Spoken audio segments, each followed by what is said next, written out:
Stress, depression, and severe mental illness can happen to anyone. Team Wellness Center has been helping those struggling with these conditions in southeastern Michigan. They get a chance to know that somebody's on their team. We think nobody else feels the pain that we feel. We feel like I'm the only one, but that is so untrue. Within 24 hours of reaching out to our team, members receive psychiatric evaluations and begin the necessary treatment for recovery. Working through my problems and seeing that I'm not the only one that has to cope has really brought me to a place where now it's okay to talk about it. Because if you keep stuff to yourself, you can't overcome. We all need one another. Team Wellness Center. You are not alone.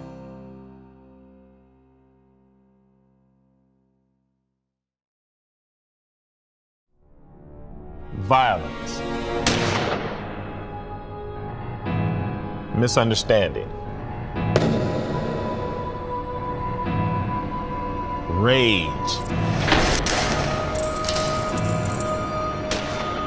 It is a vicious cycle that needs to stop. 80%. That is the estimated amount of crime in the United States that is committed by people suffering from one or more mental illnesses. 8 out of every 10. And yet, until very recently, little was known about how to approach and treat these people. To serve and protect. Understanding the connection between mental illness and crime. This week on My Healthy Mind. Let's talk about it.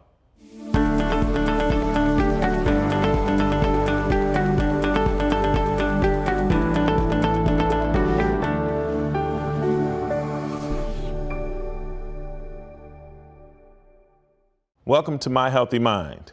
I'm Michael Hunter. With the advent of cell phones, YouTube, and heightened media scrutiny, the issues surrounding police handling of mentally ill criminal offenders have gone mainstream, even viral. We have all seen the clips. Law enforcement struggling with strung out and frequently violent criminals, where the outcome is never pretty. The good news is that with increased attention has come increased understanding. New initiatives in law enforcement are being introduced in police departments across the country. New policies, procedures, and practices for recognizing mental illness and diffusing high-stress situations before they turn ugly. Today, my colleague, Elizabeth Atkins, explores these groundbreaking initiatives from both sides of the law, with licensed social worker and recovery coach Renee Blaze and Washtenaw County Deputy Danny Buffa. Renee and Danny, welcome to My Healthy Mind. Thank you. Thank you for having us. Can you please set this up for us and tell us how this new approach works and how you two work together? Well, it's been working pretty well. I think my biggest role is building rapport with the individuals that we attempt to work with in order to get them to trust us and to help get them into a position that will lead them into some type of treatment or recovery. And my role is the law enforcement side. With Renee's help, we make contact with the public defender's office, the prosecuting attorney's office, judges and probation and parole and that sort of thing to get them to also cooperate with our program. So the two of you work together and you complement each other's work and make things easier for the people you work with, correct? Absolutely. Correct. So I couldn't do my part, which is addressing the courts and stuff, without Danny's help. And I couldn't do my part as well without Renee having that rapport with individuals that we serve. So can you take us back to when you were a child growing up at home? What was your life like? I'll just say this. I'll say that my life was probably not perfect, as many people's isn't. I had a lot of issues, personal issues, I think, even growing up. As a child, I never really felt like I fit in anywhere. I was always tall for my age, heavier. I wasn't very smart. I didn't, play sports or anything like that. So I really didn't fit in anywhere. So My grades were terrible. I didn't know it at the time, and neither did my parents, but it was probably due to some of the, the diagnosis that I received later in life. But so anyways, I started running away at a pretty early age. How old were you and where did you go? Well, the first time I ran away, I was about 13 or 14, and I left school with a classmate, and we ended up in a different state, probably a couple 100 miles away from home, and we hitchhiked there, and we were hitchhiking back the next day, and we were picked up by the police. I ran away from home several times. And then I started experimenting with drinking and hanging out with the older crowds and things like that. I was tall for my age, like I said. So people did not actually really know my age unless I spoke. And then came the harder drugs. I started experimenting with those as they were offered to me. And I can't tell you where the line crossed from social use to full-blown addiction. I don't think any addict can tell you where they crossed the line. I can give you a general idea of, the year or a couple of years span, but I can't tell you exactly where that happened. But at some point you ended up homeless and also turning to crime to support your habit. I did, yes. So, yeah, as many of us do. I mean, nobody grows up and says, who wants to be homeless, addicted, in and out of jail? Nobody. In the 3rd grade, I think I want to be an addict when I grow up. Or, I want to be a criminal. Nobody does that. I mean, so, yeah, but eventually if you continue, and when you cross that line from social use to addiction, and you find yourself dependent upon that, then you have to do what you have to do in order to get that. So you found yourself caught in this vicious cycle of addiction, crime, jail. Why do you think homelessness? Why do you think this cycle was continuing? What finally did happen to break the cycle? So I went, so this was years later. So I had spent many years in addiction and homelessness and in and out of jail and so forth. And I went to jail one time, and one of the questions during the booking interview was, have you experienced a recent loss? And I had a very significant loss to me, the most important person in my life. And it just really irate me that they would ask me such a question. And so I guess my reaction to their question deemed them to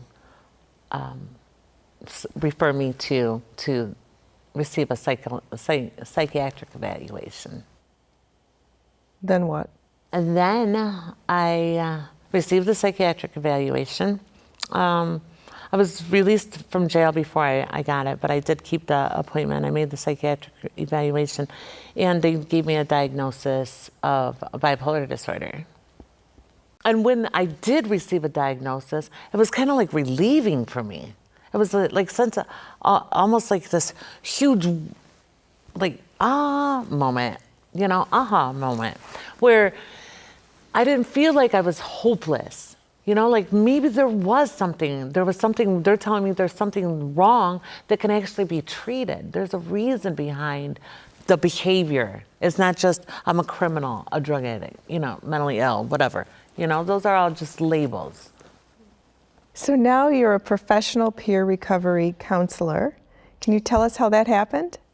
I was given an opportunity to work where I work by a woman that very soon after became my mentor. I kind of made her my mentor. She hired me and gave me a chance to, because I was not a hireable person. I really struggled trying to get a job anywhere because, for many reasons, I was pretty new sober, and I had a criminal record, and I wasn't educated.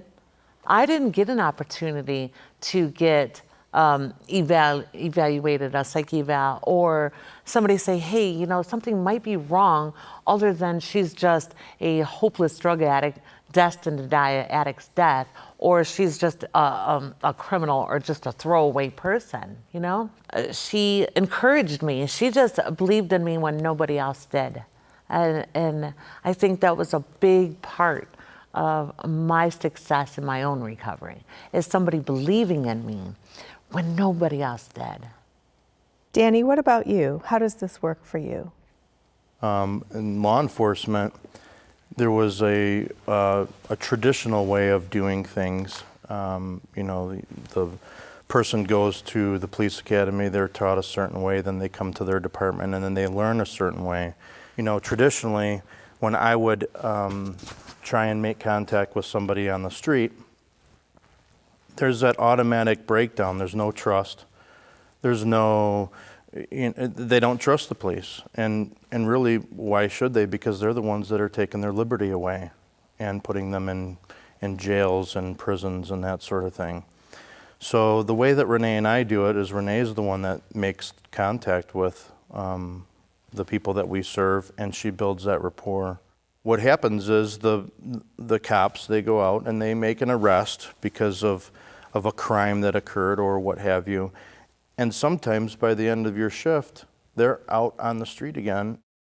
We were all frustrated at the sheriff's office. I mean, what's the definition of insanity, doing the same thing over and over again and expecting a different result? So it would be, we would arrest, they'd be incarcerated, and they would be released. And there was nothing, the piece we were missing was the root cause, and it's substance use disorder or mental illness, usually both. For a long time in my career at the sheriff's office, I saw the same thing. It would be an arrest, incarceration, and release. And sometimes it would even be an arrest and they would be out of jail before we even finished our police reports. So it just, the system was broken, and it was just a vicious cycle, and that's how it had always been. And you know, when you look at those of us in law enforcement, I think we truly do, we did get into this work to help people. And when we saw what was happening, we finally realized we're not helping these people. There's a piece that's missing.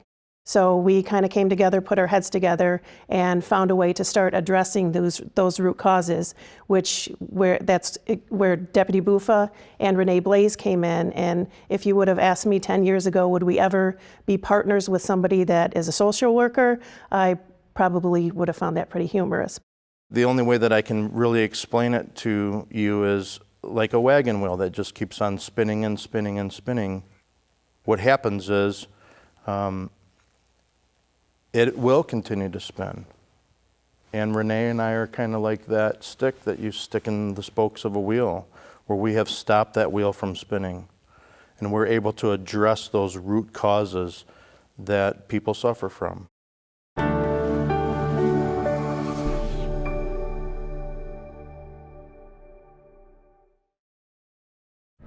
You're bad. What are you doing?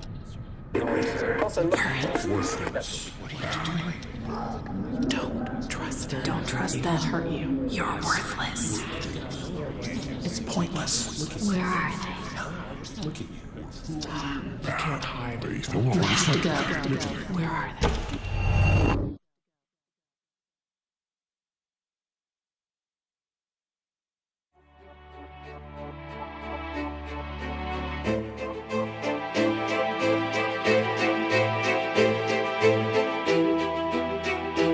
When the pain of schizophrenia meets hope, everything can change. Give someone who's struggling the help they desperately need. Your support of the National Alliance on Mental Illness funds programs and support groups that can transform a life. Be a part of the Namie effect. Hope starts with you.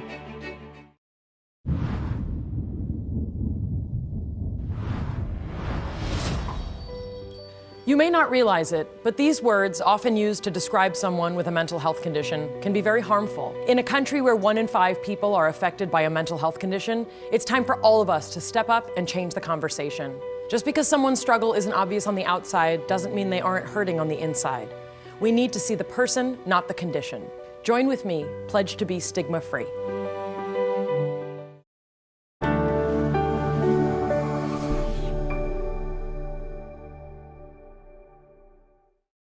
What about the rest of the system that you work with after the arrest? Well, prior to Renee and I working together, it was like a traditional way of doing things in the court system.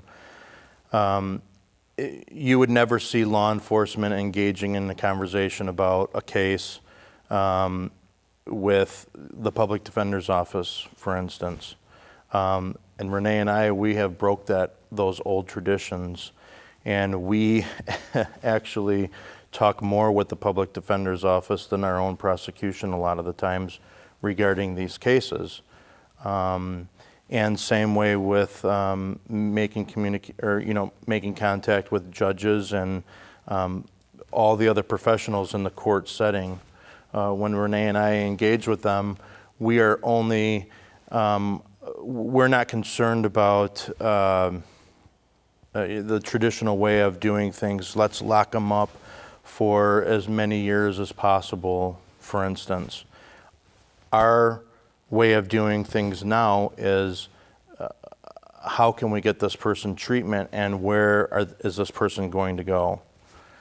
So things are starting to turn in our favor, and a lot of times, a lot of the court professionals, they already know Renee and I. When we are sitting in the courtroom or we are in the clerk's office, those professionals are getting to know us and why we are there. They're asked at that point, they want to know who we are working with. And so they already know how we work and what our plans are.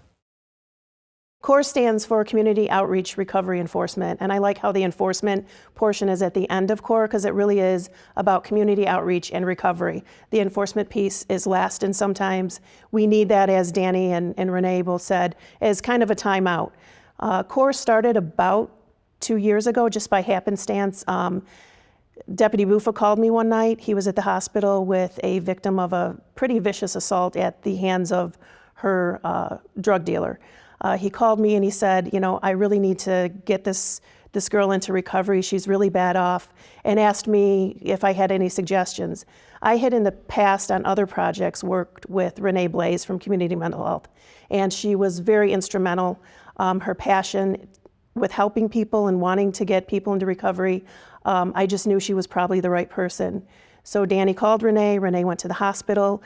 And like I said, that was 2 years ago. We didn't ever dream of anything like this happening, but we've really had some good results with those two working together. And they truly, from their heart, want to help people. It's working, and it's working very well. And they're saving lives. And it's nice that I'm in the leadership role that I am at currently, so I can allow for this kind of work to be done.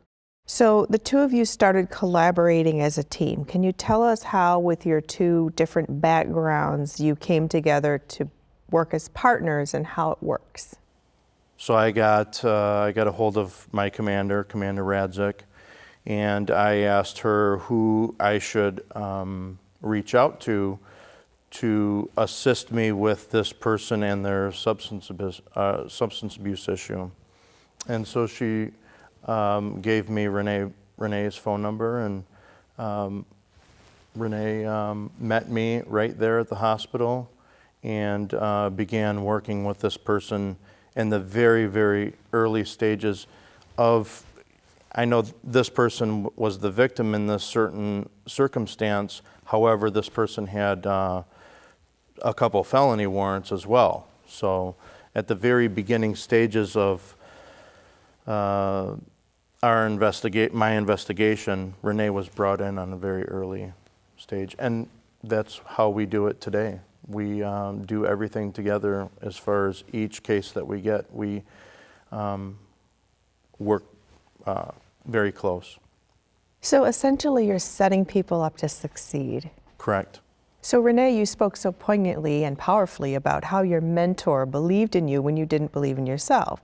And now it seems that the two of you are doing that for people who are hopeless, and you're giving them hope. Can you talk about that? So having that one person to believe in me when I didn't believe in myself, when I had no idea of what I might become one day. You know, at my best effort, I thought maybe I could possibly get a job as a waitress. That's best thinking.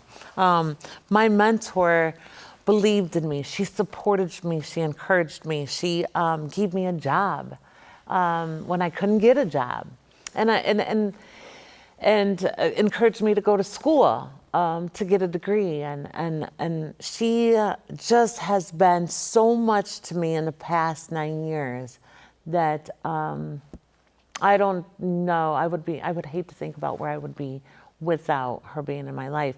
And that's the same kind of hope, the same kind of encouragement that I attempt to bring to the people that I serve, you know? And then to think about how do you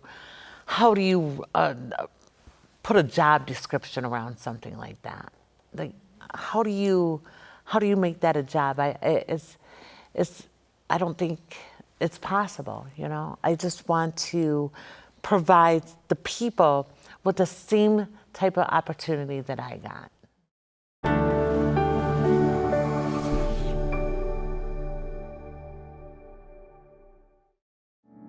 My job was causing me so much stress. I felt disconnected and frightened. I felt so isolated.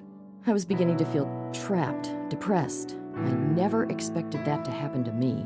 We think nobody else feels the pain that we feel, but that is so untrue. It's good to be able to talk about it. I was able to seek help. I found it from Team Wellness. It's a sense of freedom. Team Wellness Center. You are not alone. Welcome to My Healthy Mind, A show that dares to talk about mental health matters that touch nearly every family. Each week you'll meet guests who share their stories, hear from local experts, and learn about resources that may help. And so I was in a committee meeting at the House of Representatives when I realized that my daughter had autism.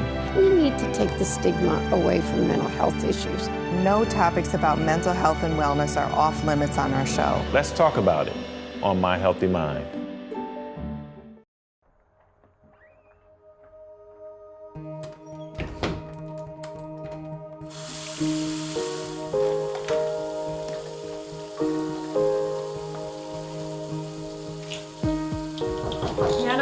Is everything okay in there? Just a minute, Grandma.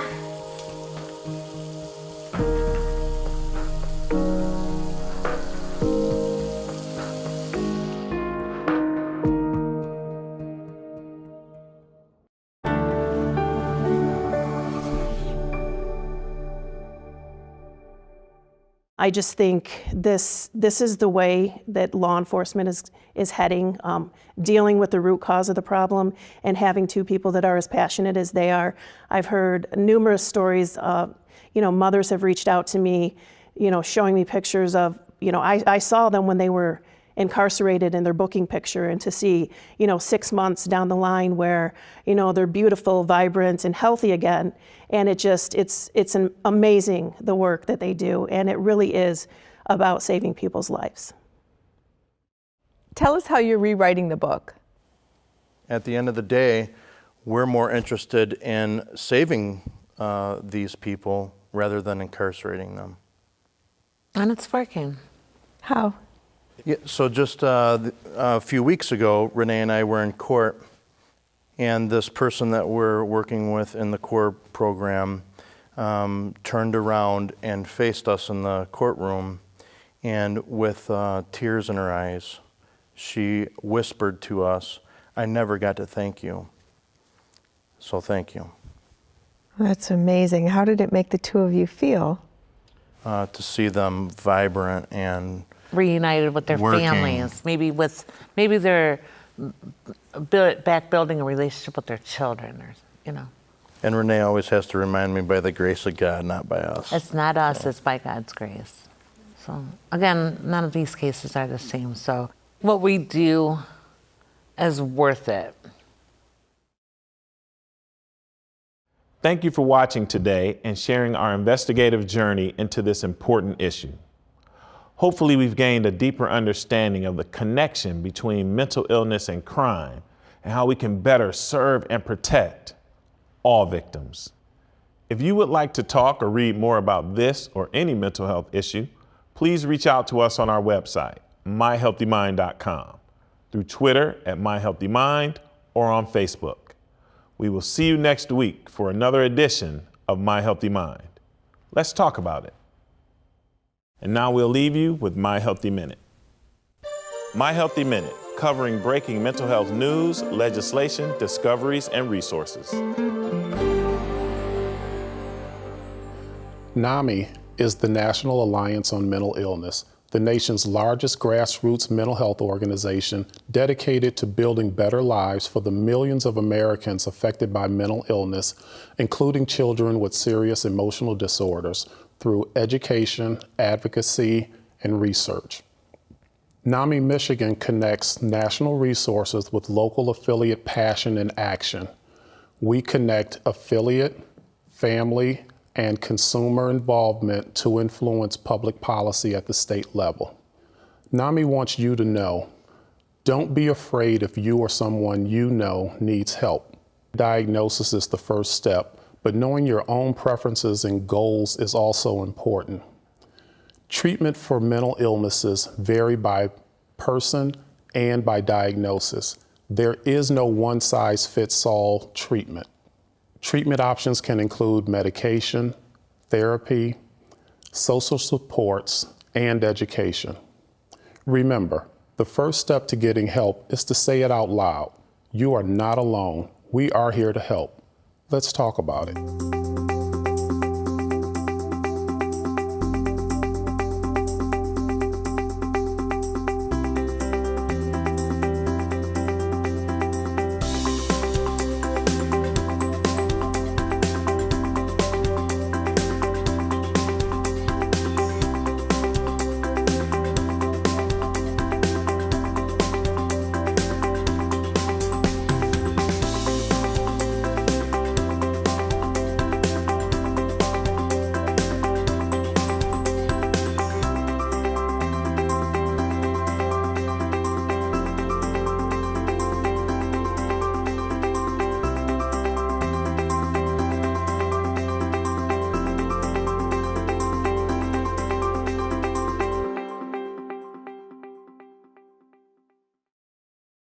Stress, depression, and severe mental illness can happen to anyone. Team Wellness Center has been helping those struggling with these conditions in southeastern Michigan. They get a chance to know that somebody's on their team. We think nobody else feels the pain that we feel. We feel like I'm the only one. But that is so untrue. Within 24 hours of reaching out to our team, members receive psychiatric evaluations and begin the necessary treatment for recovery. Working through my problems and seeing that I'm not the only one that has to cope has really brought me to a place where now it's okay to talk about it. Because if you keep stuff to yourself, you can't overcome. We all need one another. Team Wellness Center. You are not alone.